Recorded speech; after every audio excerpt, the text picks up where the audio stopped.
queridos, o pastor Arão falando desse tempo que nós estamos vivendo, nós precisamos tirar proveito de qualquer situação. Nós precisamos ver Deus por trás de qualquer situação.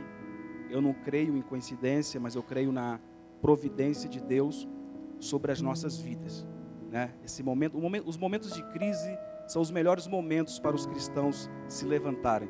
Se você olhar para a Bíblia, os grandes homens, as grandes mulheres de Deus, Moisés, José, Esther, Ruth, foram levantados em momentos de crise. Então, quando aparece uma crise como essa, não é para se desesperar. Deus está querendo mostrar alguma coisa, Deus está querendo ensinar alguma coisa. Nós precisamos aprender alguma coisa com essa crise do combustível. Eu tenho certeza absoluta do que eu vou dizer aqui.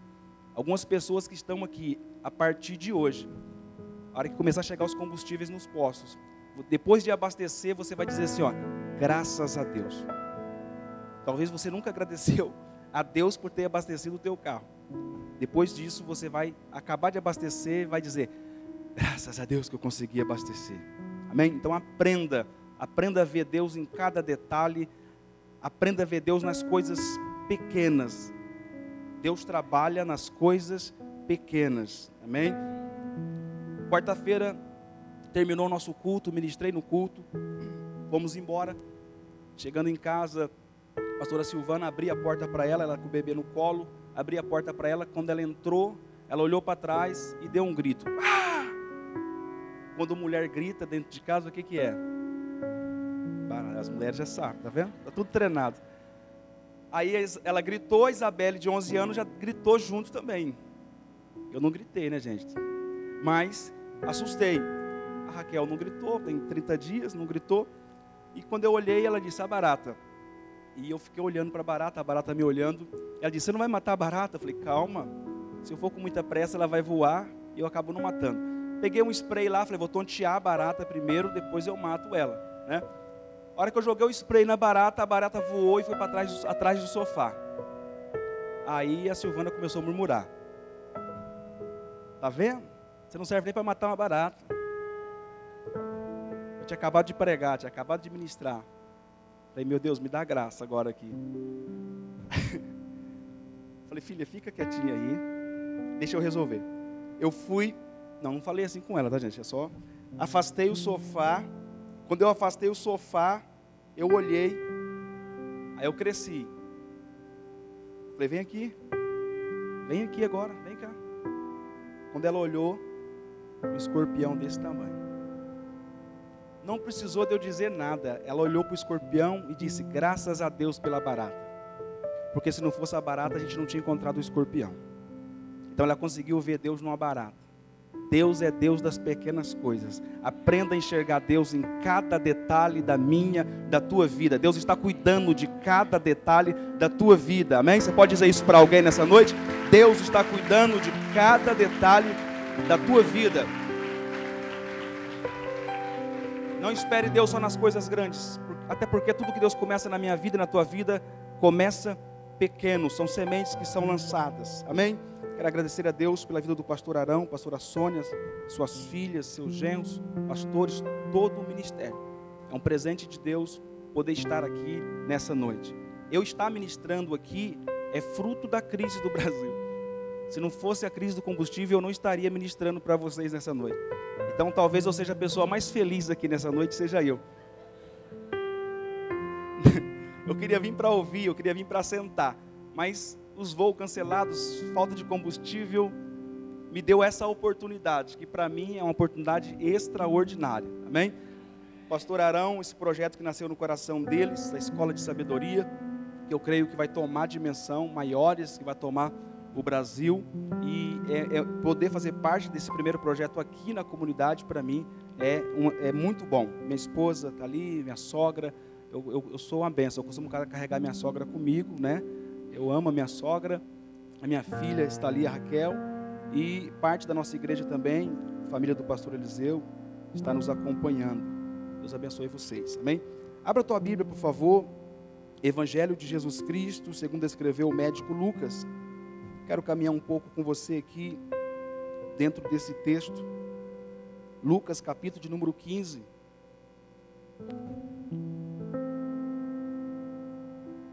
Lucas, capítulo de número 15, a partir do verso de número 11. Lucas, capítulo de número 15, a partir do verso de número 11.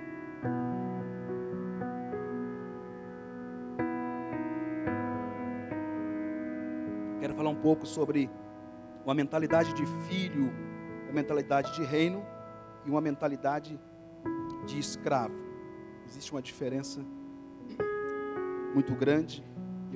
Deus falava isso comigo no coração nesta manhã, enquanto eu fazia o meu devocional. Deus ministrava essa palavra no meu coração, e eu me alegrei, porque eu falei, já tem uma mensagem para quarta-feira, para ministrar na quarta-feira, né? Mas na verdade, a mensagem seria entregue hoje à noite ao teu coração, e eu tenho certeza que Deus vai falar muito ao meu e ao teu coração, amém? Lucas, capítulo 15, verso 11 a seguir, amém?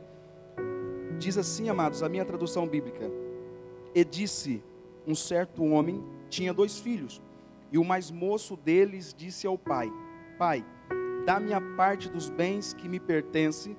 E ele repartiu por eles a fazenda. E poucos dias depois, o filho mais novo, ajuntando tudo, partiu para uma terra longínqua, ou uma terra distante, e ali desperdiçou os seus bens, vivendo de maneira dissolutamente. E havendo ele gastado tudo, houve naquela terra uma grande fome, e começou a padecer necessidades. E se chegou a um dos cidadãos daquela terra, o qual mandou para os seus campos a apacentar porcos, e desejava encher os seus estômagos com as bolotas que os porcos comiam, e ninguém lhe dava nada. E caindo ou tornando em si, disse: quantos empregados de meu pai têm abundância de pão, e eu aqui pereço de fome? Levantar-me-ei e irei ter com meu pai, e dir-lhe-ei: pai, pequei contra os céus e perante ti, já não sou digno de ser chamado teu filho, faze como um dos teus empregados. E levantando-se foi para seu pai, e quando ainda estava longe, viu o seu pai, e se moveu de íntima compaixão, e correndo lançou-se-lhe ao pescoço e o beijou. E o filho lhe disse: pai, pequei contra o céu e perante ti, e já não sou digno de ser chamado teu filho. Mas o pai disse aos seus servos: trazei depressa a melhor roupa e vesti-lo, e ponde-lhe um anel na mão, sandália nos pés, e trazei o bezerro cevado, e matai-o, e comamos e nos alegramo-nos, porque este meu filho estava morto e reviveu, tinha-se perdido e foi achado. E começaram a alegrar-se. E o seu filho mais velho estava no campo, e quando veio e chegou perto de casa, ouviu a música e as danças, e chamando um dos seus servos, perguntou-lhe que era aquilo. E ele lhe disse: veio teu irmão, e teu pai matou o bezerro cevado, porque o recebeu são e salvo. Mas ele se indignou e não queria entrar. E saindo o seu pai, rogava-lhe que entrasse com ele. Mas respondendo, ele disse ao pai: eis que te sirvo há tantos anos, ou eis que trabalho há tantos anos para o Senhor, sem nunca transgredir os seus mandamentos, e nunca me deste nenhum cabrito para alegrar-se com os meus amigos. Vindo, porém, este teu filho, que desperdiçou os teus bens com as meretrizes, mataste-lhe o bezerro cevado. E ele lhe disse: filho, tu sempre estás comigo, e todas as minhas coisas são tuas. Amém? Amados, meditando nesta manhã, nesse texto, o Senhor comunicou algo ao meu coração. Eu quero passar para vocês aqui. Essa parábola contada somente no Evangelho, escrito pelo médico Lucas, estivemos assistindo agora o filme do apóstolo Paulo, e dá para você ter uma dimensão um pouco maior do que do papel de Lucas no Evangelho e também no livro de Atos dos Apóstolos. Se você ainda não assistiu, aproveite para assistir, é tremendo o filme. Mas Lucas escrevendo, ele conta aqui no capítulo de número 15, pelo menos 3 parábolas. É uma parábola acerca de coisas que foram perdidas, mas tudo que foi perdido no capítulo 15 também foi encontrado. Na parábola do filho pródigo, narrada, Jesus falando acerca de um pai que tinha 2 filhos, um mais velho e um mais novo, 2 filhos. E o mais novo pede para o pai a herança, parte da herança, e dias depois esse filho vai embora para um lugar longe, um lugar distante. O texto me dá o direito de conjecturar sem ferir a sua exegese. Então, eu entendo que esse filho mais novo não tinha um bom relacionamento com o filho mais velho. E isso o fez afastar de casa, isso o fez ir para um lugar distante. Então ele pede parte da sua herança, ele permanece alguns dias ainda em casa, de posse desses bens, de posse dessa herança. Depois ele toma a decisão de ir para um lugar longínquo, um lugar distante, levando tudo que o pai havia lhe dado. A Bíblia diz que chegando nesse lugar distante, ele gasta tudo dissolutamente. Embora o texto não registre essa palavra pródigo, né, a epígrafe bíblica, ela chama ele de filho pródigo. E muitas vezes nós entendemos que filho pródigo é aquele que se afastou ou aquele que está desviado. A palavra pródigo, na sua essência, ela quer dizer gastador. Aquele que gasta de qualquer jeito, aquele que gasta de qualquer maneira. E aquele que não tem controle, aquele que não tem equilíbrio. Então, quando nós olhamos com esse olhar, nós vamos perceber que dentro das igrejas tem muitos filhos pródigos. Gastando, não tem controle, isso na área financeira, em muitas áreas da sua vida. Então, esse menino pega e sai, e vai para um lugar distante. E gasta o dinheiro de qualquer jeito, gasta o dinheiro de qualquer maneira. Quando acaba o dinheiro, então vem a crise, vem o momento difícil. E no momento da crise, ele vai trabalhar de empregado. Alguém que é filho, que tinha tudo em casa, agora vai trabalhar de empregado. Vai cuidar de porcos, que era algo que não bem visto pelos judeus, né? Até mesmo longe dos judeus, em outros lugares, cuidar de porcos era uma humilhação para um homem. E esse é o serviço que ele arruma. A Bíblia diz que ele quer comer, deseja comer da comida que os porcos comiam, mas ninguém lhe dava nada. Aí é onde o texto, ele me diz o seguinte: e caindo em si, no verso 17, e caindo em si, ou tornando em si, ou seja, quando algo aconteceu na sua casa, que tirou ele fora de si. Então, quando ele está fora de si, ele começa a tomar algumas atitudes que vão complicar ele. Atitudes descontroladas e irresponsáveis. Alguma atitude, talvez do irmão, algo que aconteceu na casa que afetou ele. E isso veio como uma flecha nele, atingiu ele, e ele sai fora de si. E quando ele sai fora de si, ele começa a tomar atitudes irresponsáveis. E essas atitudes vão piorando com o passar dos dias, cada vez mais tomando atitudes piores, até ele chegar nesse momento de estar num lugar distante, cuidando de porcos. Quando ele está nesse momento, então a Bíblia diz que ele torna-se, ele cai em si. Ou seja, ninguém falou para ele: ó, você está errado. Ninguém falou para ele: olha, você não devia ter feito isso. Ninguém apontou o dedo para ele. Ele sozinho percebeu o que ele estava fazendo. Ele sozinho caiu em si, colocou a mão na cabeça e disse: o que é que eu estou fazendo longe de casa? O que é que eu estou fazendo longe do meu pai? Lá até os empregados eram bem tratados. Lá até os empregados recebiam o melhor do meu pai. Agora aqui onde estou, mesmo sendo filho, estou passando fome, estou passando necessidade, estou trabalhando de empregado para alguém. Ele mesmo cai em si. Irmãos, esse é o momento mais lindo da minha vida e da tua vida. Quando não precisa de ninguém apontar o dedo e dizer: você fez, aconteceu, você precisa mudar assim e assim. Não, você tem a consciência, a sua chavinha vira e você entende e diz: eu preciso me tornar assim, eu preciso retornar ao meu estado original, eu preciso voltar aonde eu estava antes, porque eu estou descontrolado, eu estou agindo de maneira dissoluta, eu preciso voltar para o meu lugar de origem. a ficha dele caiu. E aí no texto ele diz, olha, ele conversando com ele mesmo, não tinha ninguém conversando com ele. Quem já fez isso aqui? Você conversar com você mesmo?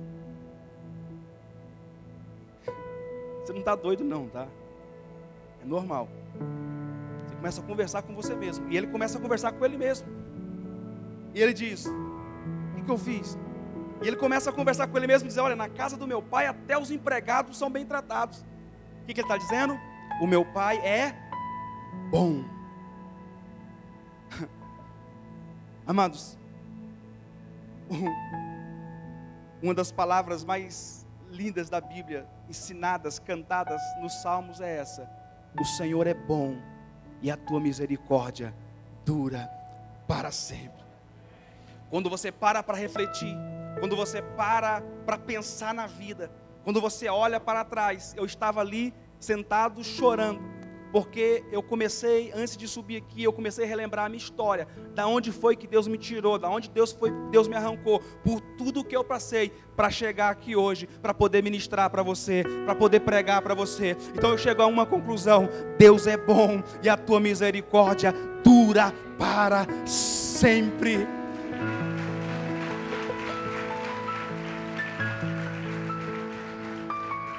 Você consegue olhar para o seu passado e ver o quanto você cresceu, o quanto você caminhou.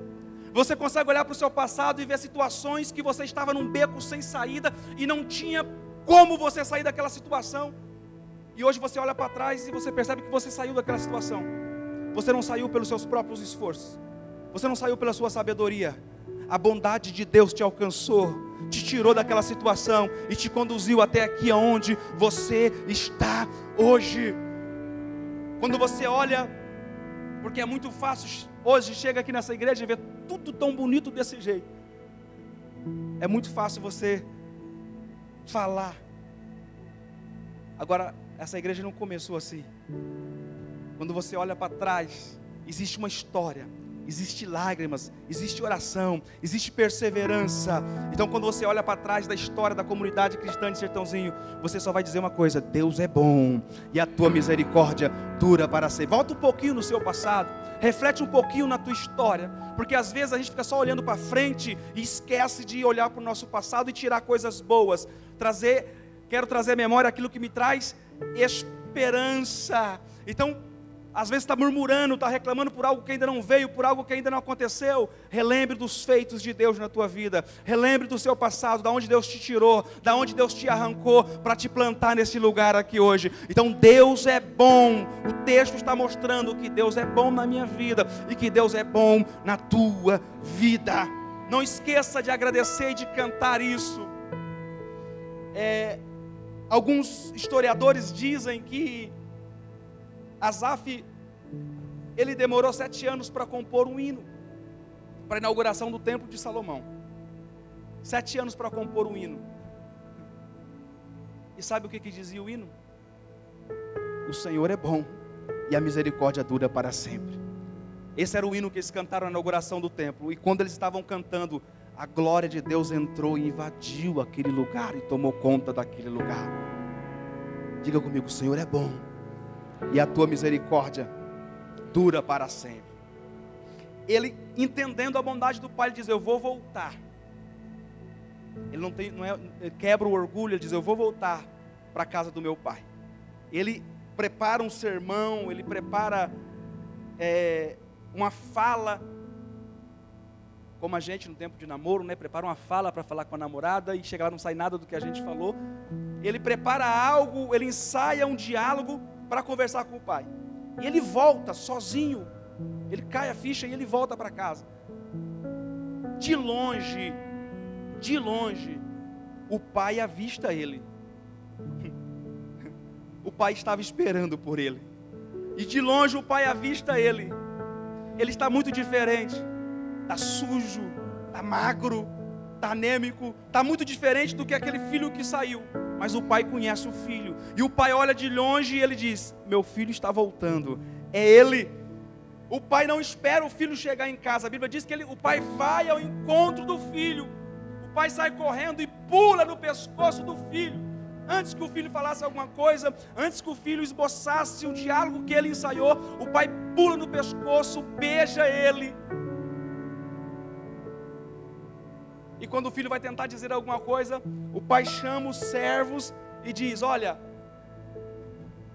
pega a melhor roupa para ele, troca a roupa dele, dá uma vestimenta especial para ele. Eu fui ler nas outras traduções hoje, todas as 3 traduções que eu tenho, diz a mesma coisa: dá a melhor roupa. O pai poderia ter falado, pega uma roupa. Não, o pai diz, pegue a melhor roupa.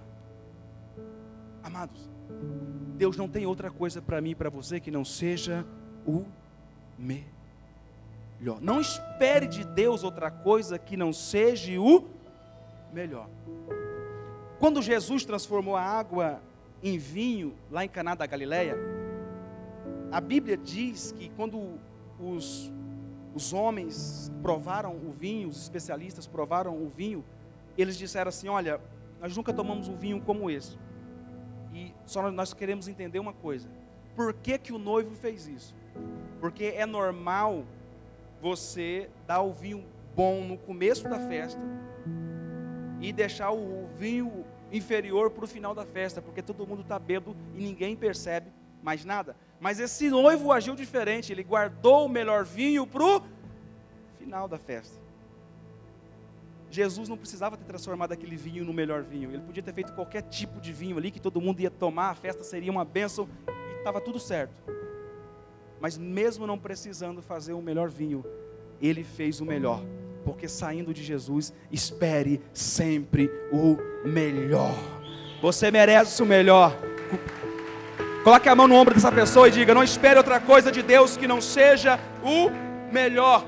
Deus tem o melhor para mim, o Senhor tem o melhor para você, para a sua casa, para a tua família, para o teu casamento, para o teu ministério. Deus tem, não espere de Deus algo que não seja o melhor. E eu vou dizer uma coisa para você, tudo que você receber que não te surpreender, não foi Deus que te deu. Porque tudo que Deus te dá, vai te deixar de boca aberta, porque Deus sempre vai fazer mais do que você pede. Deus sempre vai te dar além do que você está. Os pensamentos de Deus, os planos de Deus são mais altos do que os nossos. Então Deus vai te surpreender. Deus vai te surpreender. Ele volta para casa. E o encontro com o pai, a melhor vestimenta. Depois o pai fala para, dá um anel para ele. O que o pai está querendo dizer? E quando ele volta para casa, ele diz para o pai, pai, eu só quero ser um empregado, pai. Porque eu sei que os seus empregados são bem tratados. Eu só quero ser seu empregado, eu não preciso ser tratado como filho. O pai não fala nada, mas a atitude diz tudo. O pai dá um anel para ele. Escravos, servos naquela época não usavam anel. Então quando o pai dá um anel para ele e dá uma sandália, escravo naquela época andava descalço, não tinha sandália também. Então quando o pai dá um anel para ele, quando o pai dá uma sandália para ele, sem falar nada, somente com atitude, somente com ação, o pai está dizendo, você continua sendo o meu filho. Você nunca deixou de ser o meu filho. O anel dizia isso, as sandálias diziam isso. E não obstante a isso, o pai diz para os servos, pega aquele bezerro que está engordando, pega aquele bezerro cevado, porque é um momento especial, e eu vou matar esse bezerro, para fazer uma festa para o meu filho, porque ele voltou, vai ter festa na casa hoje.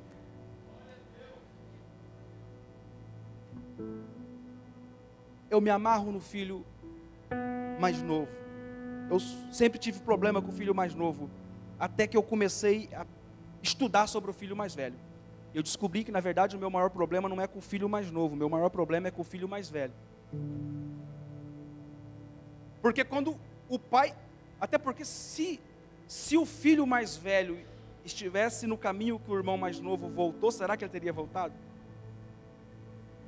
Será que ele teria recebido o irmão dele? Ainda bem que era o pai que estava esperando por ele, não era o irmão mais velho. O irmão mais velho está no campo, o pai prepara a festa, e quando o irmão está voltando do campo, ele ouve músicas. Ele percebe que tem dança. E ele sabe que onde tem música e tem dança é porque tem festa. Tem festa na casa hoje. E ele não tem coragem de ir lá perguntar. Ele envia um servo e diz, vai lá saber o que está acontecendo. E o servo volta e diz, olha, o seu irmão voltou. O seu irmão retornou. E vou te dizer mais. Aquele bezerro, que o dia que foi colocado para engordar, e você nunca mais tirou ele da cabeça, você está pensando que é para você, o seu pai matou aquele bezerro para o seu irmão. Vai fazer a festa com o bezerro. Porque quando o pai pôs para engordar, ele disse, meu irmão foi embora. Esse bezerro só pode estar sendo preparado para mim. E aí quando o servo diz, olha, matou o bezerro cevado, aí ele ficou irado. Aí ele ficou bicudo.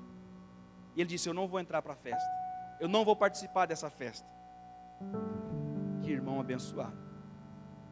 Aí o pai, que representa a figura de Deus, que foi buscar o irmão que tinha saído no caminho e trouxe de volta, ele sai de casa e vai buscar o irmão rebelde, que não quer entrar na festa. Deus é assim. Às vezes as pessoas não entendem a mentalidade de um pastor. Pastor, por que o senhor insiste tanto com uma pessoa? Pastor, por que o senhor dá tanta oportunidade para uma pessoa? É porque a gente entende o valor de uma vida, o valor de uma alma para Deus. O pai vai ao encontro tanto do filho que foi embora e voltou, agora vai atrás do filho bicudo que não quer entrar na festa. E o pai agora vai ter um diálogo com o filho mais velho. E o filho mais velho vai lançar algumas coisas no rosto, na face do pai. Olha o que ele vai dizer. Verso 29. E saindo seu pai, rogava, insistia, para que ele entrasse com ele. Mas respondendo ele, disse ao pai, eis que te sirvo há tantos anos, sem nunca transgredir o seu mandamento. E nunca, ele generalizou aqui, e nunca me deste um cabrito para se alegrar com meus amigos. Eis que te sirvo, algumas traduções dizem, eis que trabalho para ti há tantos anos. A mentalidade do menino que foi e voltou é uma mentalidade de filho, de reino. A mentalidade do irmão mais velho é uma mentalidade de escravo. Está perto de tudo, mas não desfruta de nada. Ele diz, eu trabalho para você há tantos anos. A mentalidade dele não é de filho, é de um servo, é de um escravo. Ele diz, eu trabalho para você. Ele era filho, mas tinha a mentalidade de escravo. Então, ele está cobrando algo do pai. Ele está cobrando algo do pai. Deus não te chamou para trabalhar para Ele. Deus nunca chamou ninguém para trabalhar para Ele. Deus te chamou para trabalhar com Ele. Existe uma diferença. Trabalhar para Deus e trabalhar com Deus.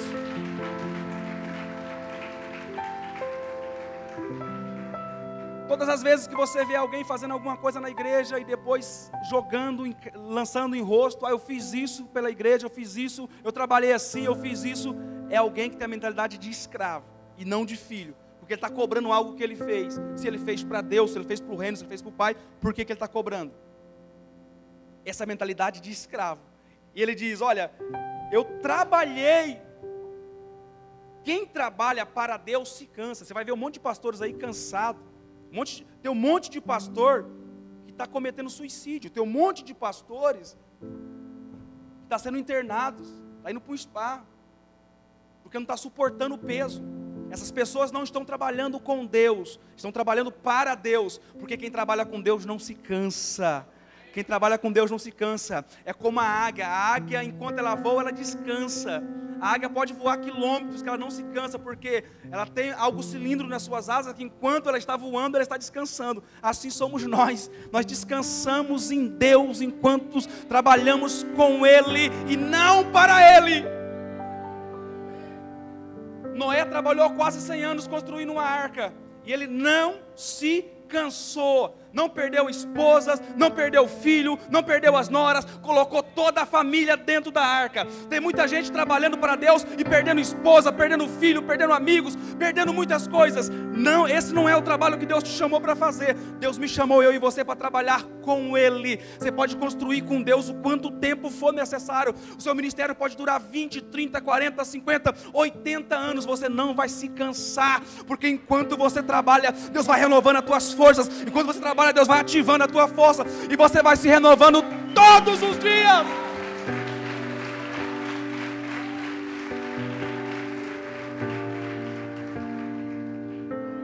Essa é a mentalidade de alguém que trabalha para Deus. Deus não te chamou para trabalhar para Ele, Deus te chamou para trabalhar com Ele. Com Ele. Ele vai estar com você 24 horas por dia. E tudo que você fizer será bem sucedido. Amém? Tem essa mentalidade. Deus não te chamou para trabalhar para Ele, mas te chamou para trabalhar com Ele. Aí, amados, Ele diz: o Senhor nunca me deu nada. Eis que te sirvo há tantos anos sem nunca transgredir o teu mandamento, e tu nunca me deste nenhum cabrito. Irmão, se você voltar no texto acima, no verso 12, no final do versículo 12, a Bíblia diz assim, ó: e ele repartiu por eles a fazenda. Então, quando o pai deu a parte do menor, ele também deu a parte do maior. A Bíblia diz que ele repartiu para os dois. Esse camarada aqui tem justificativa para estar reclamando com o pai? Esse camarada tem justificativa para jogar na cara do pai que o pai nunca deu nada para ele? Se quando o pai repartiu com o mais novo, também repartiu com o mais velho? Só que tudo que o pai deu para ele, ele nunca desfrutou. Porque a mentalidade de escravo te deixa tão perto da bênção e ao mesmo tempo tão longe. Porque se você não entende, você não desfruta. Você é filho de Deus. A herança é tua. Ele estava brigando por causa de um bezerro, sendo que a fazenda toda era dele. Ele estava brigando por um bezerro, por um cabrito, sendo que toda a fazenda era dele. E o pai diz: meu filho, tudo o que eu tenho é seu. O pai estava dizendo para ele: você não pega porque você não quer, você não usufrui disso porque você não quer, já é seu, por direito, você é meu filho, você é herdeiro por direito, então toma posse disso. O que eu aprendo com isso? Tem muito crente dentro da igreja que é filho, que tem direito de muitas coisas, e que só não toca porque a mentalidade não muda, a mentalidade não destrava, a chavinha não vira. Você está tão perto da bênção, tão perto do milagre, você está vivendo no meio da bonança, mas vivendo momentos de miséria. Deus não te chamou para viver no meio da escassez, Deus não nos chamou para viver no meio da miséria. Tem uma fazenda toda te esperando. Para de brigar por causa de bezerro, para de brigar por causa de cabrito, a fazenda toda é sua. Entra e toma, tem acesso a isso. Se a tua mente não virar,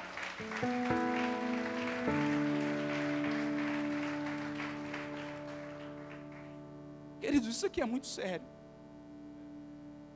Quando Deus tirou, Deus não teve trabalho. Deus tirou numa noite, Deus esvaziou o Egito e tirou o povo do Egito. Só que Deus não conseguiu tirar o Egito do povo.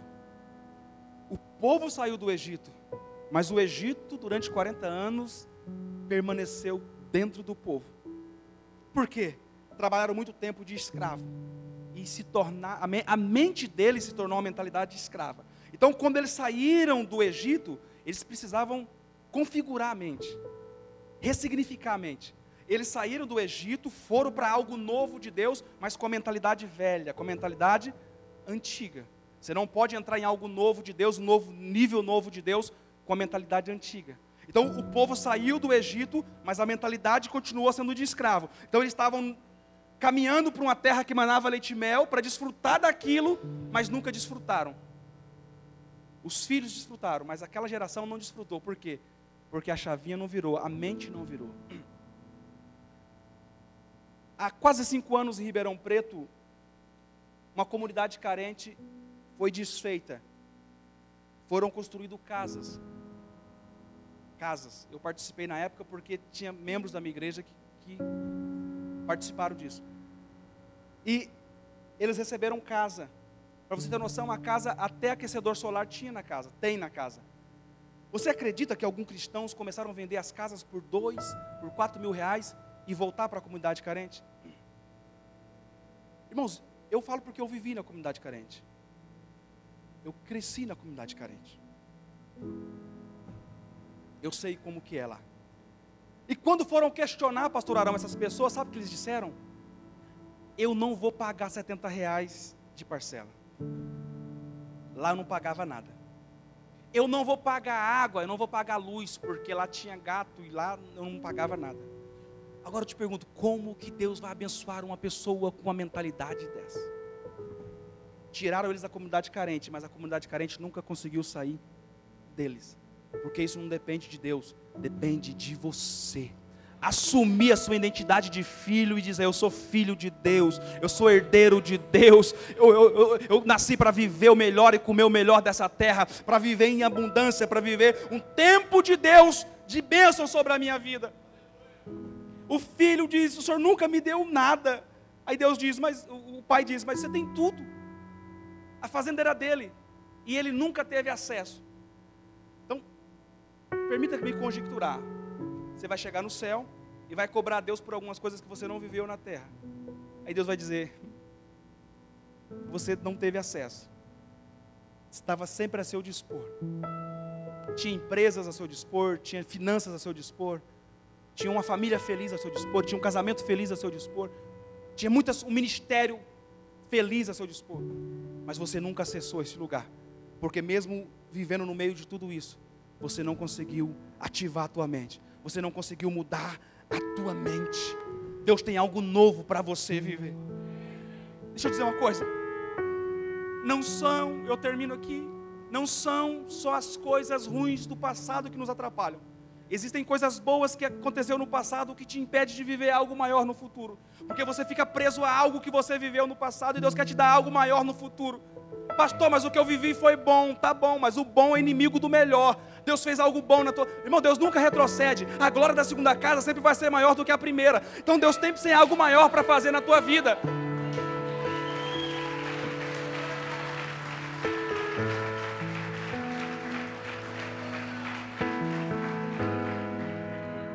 Pastor, mas eu levei tempo fazendo isso, eu levei tempo construindo isso. E daí? Passou o tempo, passou a fase. Serviu para aquele tempo, não serve mais para hoje. Noé ficou quase 100 anos construindo uma arca, e quando terminou o dilúvio, não precisava mais da arca.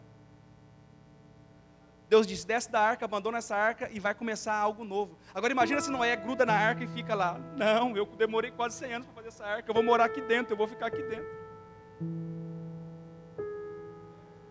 Deus tem algo novo para a tua vida. Deus tem algo novo na tua vida. Transformai-vos pela renovação do vosso entendimento. A última coisa que ele diz, esse teu filho, ele não diz o meu irmão, ele diz, olha a mentalidade de um escravo, o teu filho gastou tudo com as meretrizes, com as prostitutas. Agora eu te pergunto, ele foi junto com o irmão? Como que ele sabe que o irmão gastou com as prostitutas? Com as meretrizes? Isso é uma calúnia. Eu não sei como ele gastou, a Bíblia não diz. A Bíblia diz que ele gastou absolutamente. Ele pode ter gastado com qualquer coisa, mas a Bíblia não diz que ele gastou com prostituta. Não, pastor, mas está escrito, mas é a fala do filho. Cuidado, irmãos. Algumas coisas que você ouve a respeito de algumas pessoas. Tem gente que conta uma mentira tão bem contada que parece ser verdade. E tem muito crente que cai.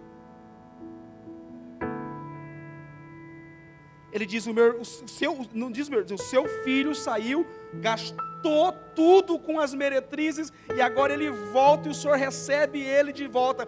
E olha o que ele diz, ele lembra do bezerro. Ele diz, e tu mataste o bezerro cevado para ele. Olha a mentalidade desse menino, preocupado com o bezerro. Aí o pai diz, meu filho,